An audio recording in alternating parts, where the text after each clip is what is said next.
everyone. Welcome to Random Stuff here with Merla Kruger from Brandon, Manitoba. Welcome here. This is kind of impromptu, but I just had some time, and usually I go live on Mondays and talk about a topic of interest to me or something that I think might be of interest to you guys. So I enjoy going live. It's fun. I'm honing my skills to get better at it, talking in front of a camera, talking to people. It just seems to help me to, I don't know, I have a business page. It helps me to get more in the groove with posting over there as well, doing my cooking videos and whatnot. So that's why I choose to go live. I've done a few video challenges this last year with my coach and mentor. So it's a good way for you guys to get to know me, a person behind the posts, a person behind if you're running a business, that sort of thing. And it's kind of fun. So tonight I'm talking about packing light. So if you have caught me live, then feel free to say hi if you feel comfortable with that in the comments as the video's going. Or you can always just give me a little emoji or a wave or whatever. It just helps me to know who's out there, and it's kind of nice to know that you're there, and then I can reach out to you afterwards and thank you for joining me. So yeah, I appreciate it. So thanks so much. And if you caught the live or the replay, you can do the same thing. So if we've not met before, like I said, my name's Merla Kruger and I'm from Brandon, Manitoba. And normally I go live, I used to go live just on my business pages, and in my private group. But I just started doing it here a few months ago as well, just once a week. So I do have a business page called Merla K where I do cooking videos, and that is to help people to have more fun in the kitchen, namely me, and I'm bringing you along in my journey doing that with organic spices and extracts. And also, I have another business page where I help people digitize their memories. And that's called Mert's Odds and Ends. So you can catch me over there sometimes too. So thank you so much for joining me. So I'm going on a trip. So I thought I'd share what I'm doing. I'm trying to just use a carry-on. My friend and I from high school have decided to go on a trip and leaving our husbands behind. It's a girl trip, so it's going to be fun. And to avoid all the hassles with baggage claim these days with flying, we hear so many horror stories lately, we're going to give this a whirl. I've done it once before, a few years back, and I managed to do it. And I didn't really notice that I was suffered too badly for it. So I'm going to give it a go again. My friend Michelle doesn't think it's going to be as easy for me as her, because I tend to have way more makeup things and moisturizers and stuff like that. So I'm going to have to leave some of those at home, I'm afraid. So how to travel with the carry-on, just a carry-on. So what I'm doing, I just thought I'd share what I'm doing. So you have your carry-on bag. You have to be really careful that you're making sure that the dimensions are proper for the airline that you're using. So we're flying WestJet. So here we are measuring our bags and making sure, and make sure that's a good sturdy one, maybe one that's got a little bit of give to it. So I don't use those hard ones for carry-on, but that on the other hand, you don't want it to be too bulging either, because if you put too much in it, they will check the weight and they will say, sorry, you got to check it. So you got to be sure that it's within the parameters that's going to fit properly. And then my friend actually gave me, it's a bag like this. And this is the size that actually it's considered your personal item. And it actually is the size that can fit under your seat. So that instead of like a purse, I'm going to try this. It's hers, and she's lending it to me for me to give it a try. So I'm hoping it's going to work. She's used it several times, and she said she never had any trouble with it. So I'm going to put just a very small little purse that hangs around my neck. That's going to be my I'm going to put my passport in there and whatnot. It's very small. So, and then that's going to be my purse that I use there too. It's got quite a few little zippers in it. It's just small like that. And I used to use like another thing that I put around my neck that was small, just a tag thing that you would put your passport in. So I'm hoping I'm going to get away with this. If not, I'm sure that it can fit inside of there. So I like to have my passport around my neck because I'm always pulling it out when you're checking in and stuff like that. So I like to have it close, and I like to have my Gravol in there too. So that's what I put in there. And then when I'm not using it, it just tucks in the side of my personal bag. It's very thin. So that's going to be my purse for when I'm out and about. Minimalistic, that's the way I'm going. So I'm going to give that a try. So of course, then you have to have the right size of plastic bag to put your liquids in. So that's the size. I measured it according to the website, the government website. 1 liter or 1 quart, I guess is what they said. And they gave the inches. It can be 8 by 7 or it can be 6 by 9. So 15 inches, I think, is what it has to be. So I just threw a few of these are going to be my must-haves. I have to have my concealer, which is liquid, and I have to have my mascara. I cannot go anywhere without those two. And then, of course, toothpaste. You know what? You probably don't need to put a toothpaste in because most hotels that you're in will have toothpaste. But we're staying at an Airbnb, so I don't think that they're going to have those kind of things. But one thing that you can do is when you get there, anything that you couldn't fit in, so think about those things ahead of time. That's I'm making a list, and then we're going to go to a store the first day that we're there and pick up the things that maybe we didn't have room for.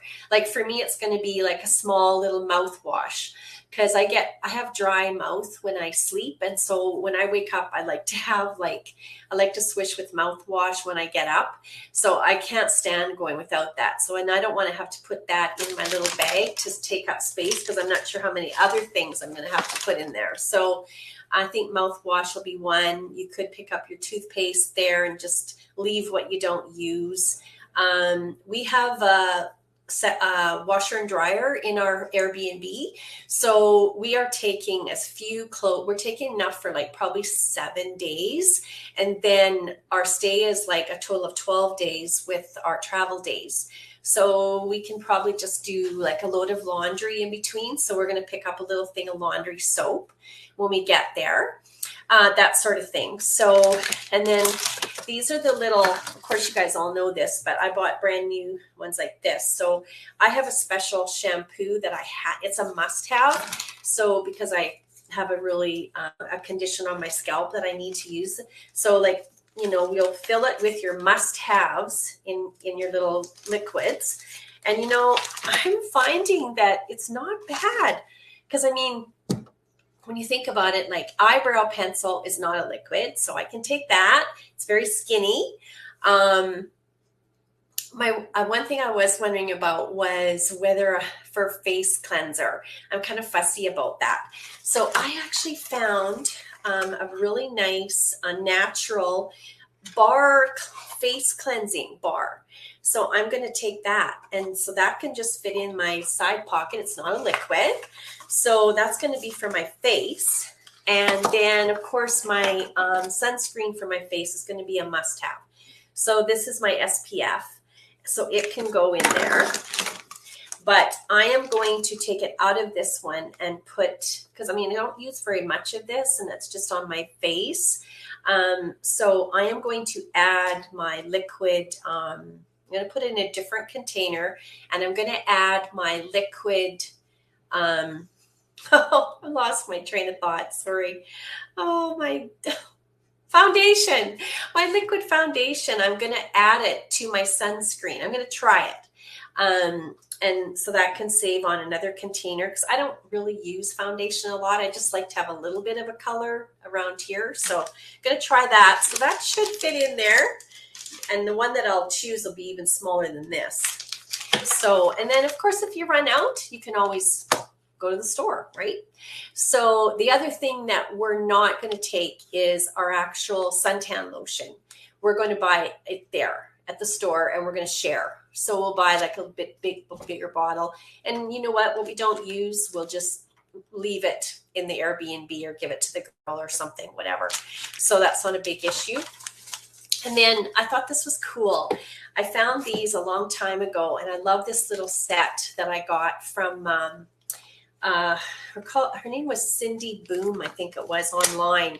And it's an amazing little set. And it's not liquid. It's actually, it's not gel. It's not liquid. It's actually a moisturizer that you can use on your face. So at nighttime, I'm going to use that. It's a bar. So you just rub it on. And then this is like a little glimmer stick. So it's going to be added little glimmer stick that you can just use. So if I don't have enough room for the foundation, you're going to get a suntan. So you don't really need to worry about that. And a little bit of this, shine up your face a little bit, you know, on the cheeks or whatever, on your forehead. And then this is actually a bar as well. And then this can triple as you can use it as a lipstick. You can use it as a eyeshadow. You can use it on your cheeks. So it's not a liquid. So I love this little set. It's great. It's going to fit in my carry-on bag. So I have another bag that's a carry-on. And then I told you about the little bag that goes around my neck. That's going to carry a few little things. And then I got this. It's a very compact, very light material. I've had this for a couple of years, and it's actually it's a little backpack. So it squishes down really small so that when we're there, if we're going hiking or whatever, we're going for a walk and you want to carry like a drink in your backpack, you have your little backpack. So some people would take a backpack as a carry-on, but I don't really like to do that. So I got this little puppy. So that should work well. So those are some of my ideas. So some of the reasons why you'd want to do this is to skip the whole baggage claim scene. I hate that scene. It'll cost less. You won't have to pay. I know some of your tickets, you probably get a checked bag for free, but some airlines you don't. So that's another reason why. So it just kind of saves some hassles. If you're stressed about travel, then you have your bags right with you. You're not worried about your bag getting lost. It's right with you all the time. That's what I like about it. So not that I've done this a lot, but I'll report in when I get home.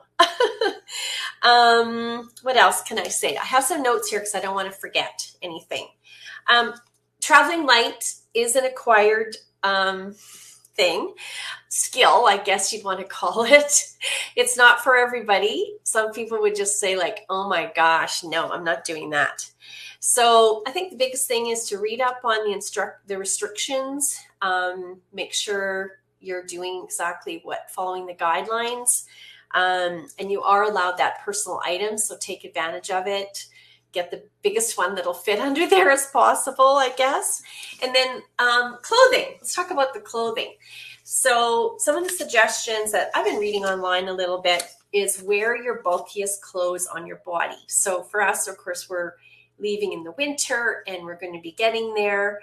It's going to be hot. So I'm going to wear like the one jacket that I'll take, of course, I'll wear it. It's going to be a very light jacket, but I'll layer. So, of course, I'll want to have like one long sleeve shirt for evening. So that'll be what I'll wear on the plane. And underneath it, I'll wear like a camisole or like a short sleeved tank tee or whatever. So layering when you're leaving. And then when I get there, I can always just, when I get to the airport, go to the washroom, slip it off, the top layer, and then just put it in your bag. So wearing the bulkiest clothes on your body when you get onto the plane, and also shoes. Make sure that you wear the most comfortable shoes, your walking shoes or whatever. So I'm going to wear a really light pair of runners like on the plane that I'll also use when I'm there, but that'll be the bulkiest pair. And then probably 2 pairs, hopefully, that'll fit in the bag, like a pair of flip-flops and a pair of other nice little sandals that you can wear, say, for evening or whatever. So making sure that all of them are easy to walk in for when you're there. So that was something that was recommended and what I have done before. The other thing is to roll your clothing. So I bought, I don't know if I can grab them here. I've had these for years, but they're cubes. And I know that some of that, the best thing now is these compressed bags, but I don't have those. I might in the future, but these are still good and I've been using them and they're fine. So I have different sizes of these packing cubes, they're called. And so it's better to roll your clothes, I find. And you can fit way more in. They fit into the nooks and crannies. And then also your shoes, you can fit like socks inside your shoes when you're packing those in your bag. So that saves on space. Make sure you fill your shoe up, fit it in the corner. Like if it's a flip-flop that's kind of rubbery, make sure it's along the side. So those are some things that can save space. And I've got a few different sizes of these. And then I throw in, like there's a laundry bag. This is a bit bigger one. So I'm not sure if I'll be able to use the big one this time. But those are pretty handy, the cubes. Yeah, so probably packing about 1 week's worth. I think I mentioned that. And then doing a load of laundry while you're there if you can, if you have access. Yeah, your crossbody purse. Don't take that as your personal item. Make sure that it's a small enough crossbody that can fit in your bag. So a bigger bag so that you're taking advantage of being able to fit as much as possible in your personal item and in your bag that goes up top. What else? Oh, I'm getting a phone call here, but that'll have to wait. So relying on the layers, that's a good option, like I said. And I was going to suggest something else for the pants. So on the plane, I'm probably going to wear like a pair of leggings or a pair of jeans. I'm not sure just yet. But under that, I'm going to fit a pair of really light capris that I'll wear underneath that are like sports capris. And then I'll be able to wear those. That'll save like 1 pair of capris that I can save space for in the bag. So I'll wear them because it'll be chilly, right? And then as soon as I get to the airport, off come those leggings and stuff them in my bag. So you just are on the side of your bag or whatever. Hopefully they'll fit. Make sure that they fit. Yeah, so I think that's about it. Basically, I'm going to end off with everything that you can live without, leave it behind. That's basically it. So wish me luck, everybody. I'm super excited about this. And I need to prove to Michelle that I can do this. Oh, she's on here. That's great. Hi, Michelle. Oh, she says to me, I got to put this up here. She says, I bet I'm taking fewer shoes than you. Yes, I'm sure you are. That's probably a given. But guess what, Michelle? I am working very hard to wear 1 pair of shoes and only take 2. So this is going to be fun. Even just the packing part is fun. Oh, I'm so ready to go on a holiday. It's going to be awesome. It's going to be just great. Okay, well, thank you, everyone, for watching. And I hope this was helpful to someone else that might want to give it a whirl. And I'll let you know how it goes. And we're not going for a while, so I'll be doing a few more lives probably before we go if I get time. So hopefully next Monday I'll do something else. Maybe we'll do a sequel. Anyways, take care, everybody. Thanks for watching. Bye-bye.